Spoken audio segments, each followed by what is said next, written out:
साथ स्वागत और अभिनंदन कीजिए। उपस्थिति है नगर विकास एवं आवास विभाग। स्वागत और बहुत अभिनंदन है सचिव यहाँ सामने बैठे हुए हैं। एक पेड़ एक जिंदगी ऐसे होती रहनी चाहिए, नन्हा पौधा प्रदान करें।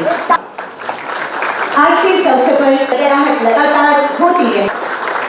मैं कभी मध्यम नहीं होगी, हम आगे और आगे बढ़ते चले जाएंगे।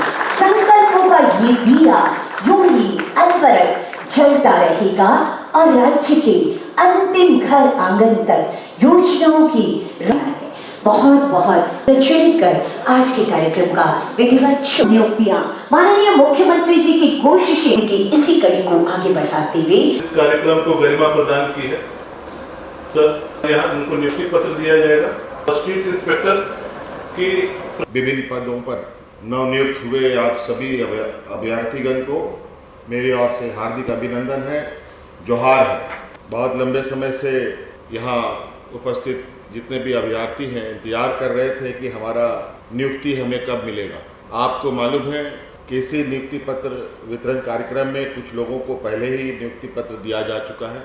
कुछ नियुक्तियाँ जेपीएससी के द्वारा हुई है, कुछ नियुक्तियाँ जेएसएससी के द्वारा हुई है और झारखंड के साथ देश के कोने कोने से भी यहाँ राज्य के विकास की कड़ी में अपना योगदान देने के लिए हमारे नौजवान सेलेक्ट हुए हैं और जो भी विभिन्न राज्य से आए हैं उनका भी झारखंड प्रदेश में मैं हार्दिक अभिनंदन करता हूं। और इसी आशा उम्मीद के साथ कि इस राज्य को भी देश के अग्रणी राज्यों के समकक्ष पहुंचाने का हम भरकस प्रयास सब मिलजुल कर करेंगे। यहाँ असिस्टेंट टाउन प्लानर की भी नियुक्ति हुई है लगभग 28 लोगों की, जिनके जिम्मेदारी होगी कि राज्य के शहरों का सर्वांगीण विकास, उसका प्लान किस तरीके से शहरें विकसित हों। आपके सूझबूझ और आपके अनुभव के आधार पर राज्य के शहरों को एक नई दिशा मिलेगी। जूनियर इंजीनियर की भी बहाली आज हो रही है और स्ट्रीट लाइट इंस्पेक्टर की भी नियुक्ति हो रही है और पाइपलाइन इंस्पेक्टर की भी नियुक्ति हो रही है। हम आए दिन देखते हैं कि सड़क बनता है, पानी का पाइपलाइन फट जाता है, पूरा शहर, पूरा वो क्षेत्र पानीमय हो जाता है और लाखों गैलन पानी सड़कों पर बह जाता है। कई लोगों के आवास में पानी भी नहीं पहुंचता है और अखबारों के माध्यम से सरकार को खरी खोटी सुनने को भी मिलता है। आवागमन में बाधित होता है। तो निश्चित रूप से ये भी बहुत महत्वपूर्ण पद है। हालांकि एक व्यक्ति इसमें सेलेक्ट हुए हैं, वो कौन है तो नाम तो लिस्ट में होगा, लेकिन मैं जानना चाहता हूँ कौन हुए हैं पाइपलाइन इंस्पेक्टर में। जरा हाथ खड़ा करके बताएं, खड़ा होइए जरा सा। चलिए, बहुत बहुत शुभकामनाएं। आशा करता हूँ कि इसको आप बिल्कुल गंभीरता से देखेंगे। स्ट्रीट लाइट इंस्पेक्टर 6 लोगों की नियुक्ति हुई और मैं देखना चाहता हूँ ये 6 लोग कौन है। जरा आप लोग खड़े होकर दिखाएं। अच्छा, 4 उधर है, 2 उधर है, बहुत बढ़िया। देखिए, आए दिन हम लोग के शहरों में जो लाइटें होती हैं, जलती भी हैं, बुझती भी हैं और कुछ जलती बुझती भी, खूब आंख मारता है। तो ये सारी चीज़ें ना हो। और बड़ा अजीब आज के दिन में एक नया फैशन निकला है, हम लोग भी उसमें कभी कभी शामिल हो जाते हैं। नेता लोग या त्यौहार सब में सारे स्ट्रीट लाइटों में वो लड़ियाँ बांध देते हैं, बैठिए, लड़ियाँ बांध देते हैं और यूं ही लड़ी बांध करके छोड़ देता है। और कुछ लड़ियाँ जलती हैं, कुछ नहीं जलती हैं, कुछ आधा जलता है, कुछ आधा नहीं जलता है। बड़ा बेढंगा व्यवस्था रहता है। कहीं कोई स्ट्रीट लाइट पेड़ की टहनियों से ढका पड़ा है, लाइट तो जल रहा है लेकिन रोशनी आ नहीं रही है। बड़ी विचित्र स्थिति बनी रहती है। हम आशा करेंगे कि इसको भी आप लोग बहुत बेहतर तरीके से देखेंगे। और पेयजल विभाग की तरफ से जेई सब बहाल हुए हैं।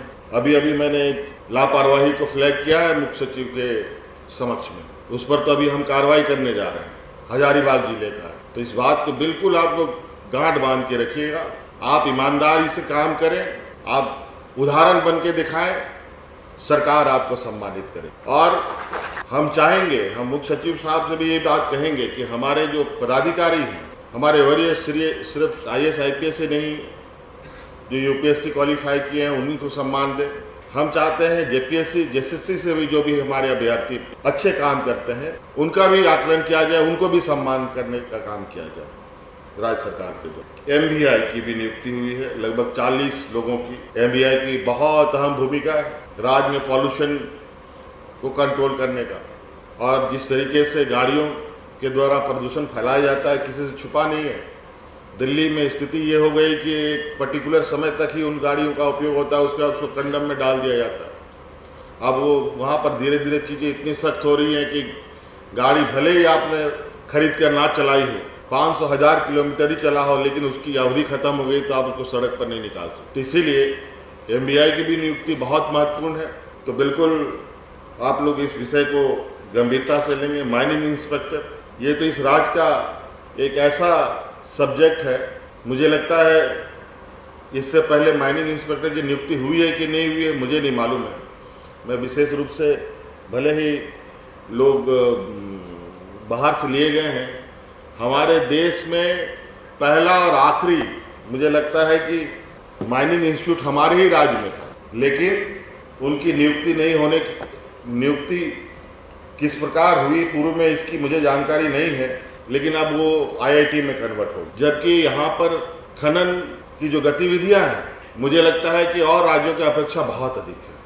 आज ही मैं गिन रहा था और आज ही मैं अपने प्रधान सचिव जी के साथ रास्ते में वार्ता करते आ रहा था कि हमारा इस राज्य का 24 जिला में आधा जिला से अधिक, अगर मैं ध्यान से, अभी हम लोग चलती गाड़ी में बात कर रहे थे तो समय बारिश का भी था, हम लोग पहुँच भी गए, बात भी अधूरा रह गई। मुझे तो लगता है कि कोई ऐसा जिला नहीं बचा होगा जहाँ खनन गतिविधियाँ ना चल रही हों, और बहुत अजीब तरीके से खनन गतिविधियाँ हुई हैं, और इसका बहुत बड़ा इम्पैक्ट इस राज्य पर भविष्य में होने जा रहा है। जिस तरीके से नीति निर्धारण हो रहे हैं, जिस तरीके से खनन कार्य में गति आ रही है, हमें इस विषय पर और भी गंभीरता से खनन विभाग को कार्य करना पड़ेगा, और निश्चित रूप से इस पर हम लोग आने वाला समय में इस राज्य में खनन कार्य कितने सुचारू रूप से और सिस्टमेटिक ढंग से हो पाए कि यहाँ के जान माल को भी खतरा ना हो। ऊर्जा विभाग के JE भी इसमें शामिल हैं, और जल संसाधन विभाग में भी 30 लोगों की आज नियुक्ति पत्र लोगों को मिलना है। झारखंड एक पहाड़ी क्षेत्र है, बहुत यहाँ का जो भौगोलिक बनावट है बहुत अप एंड डाउन है, और हमारी पूरी और लगातार इस बात पर जोर रहा है कि हर खेत को हम पानी कैसे पहुँच। विभागीय सचिव लगातार इस विषय पर काम कर रहे हैं, हम लोग भी लगातार कुछ नए तकनीक के साथ आगे बढ़ रहे हैं, नए योजना के साथ आगे बढ़ रहे हैं, लेकिन इस गति को और बढ़ाना होगा, तभी हम सभी खेतों में पानी पहुंचा पाएंगे, और यहाँ की जो एक लंबी, एक बहुत पुरानी जो एक समस्या है पलायन की, उसको हम रोक पाने में कामयाब हो पाएँ। इसलिए यहाँ आज चयनित सभी अभ्यर्थियों को मेरी ओर से बहुत बहुत आने वाले समय के लिए, भविष्य के लिए आप सबको शुभकामनाएं, और इसी आशा उम्मीद के साथ कि आप सब लोग राज्य के सर्वांगीण विकास में अपनी अहम और कड़ी भूमिका निभाएंगे। बहुत बहुत धन्यवाद, सबको जोहार। नियुक्ति पत्र इन्हें प्रदान किया जा रहा है। नियुक्ति पत्र आपको माननीय मंत्री महोदय के अभियंता नगर विकास और आवास विभाग। अगला आमंत्रण होगा कि माध्यम से इनका और इनके उज्जवल भविष्य तक प्रियंका सिंह चल रहा है। अपर मुख्य सचिव महोदय के कर्तव्यों के अपर जिला प्रिंट एंड हाउसिंग डिपार्टमेंट में संसाधन विभाग में जूनियर इंजीनियर के पद पर, डिपार्टमेंट में जूनियर इंजीनियर के पद के लिए पेयजल और स्वच्छता विभाग ये नियुक्ति पत्र जूनियर इंजीनियर, और ये माननीय मुख्यमंत्री महोदय के कर्तव्यों के द्वारा ये नियुक्ति पत्र साइंस एंड जियोलॉजी डिपार्टमेंट में जोरदार तालियां हो जाएं। ट्रांसपोर्ट डिपार्टमेंट के रूप में नवनियुक्त अभ्यर्थी और मुख्यमंत्री महोदय के कर्तव्यों के द्वारा खुशियों की चाबी इनके हाथ में है। इन प्रयासों से निरंतर आगे बढ़ेगा झारखंड का युवा। प्रयासों के लिए धन्यवाद सर। राजेश कुमार शर्मा सर से तरफ से मुख्य सचिव महोदय, मैं निवेदन कर रही हूँ अपर सचिव नगर में आया हूँ। खुशियों की मुस्कुराहट है, खुशियों की चाबी आपके हाथ में है। आपको ऊपर करके अपने नियुक्ति पत्रों को ऊपर उठाएंगे और दिखाएंगे एक बार। क्या बात है, क्या खूबसूरत सा दृश्य यहाँ से नजर आ रहा है। मुस्कुराता हुआ झारखंड हमें नजर आ रहा है। अब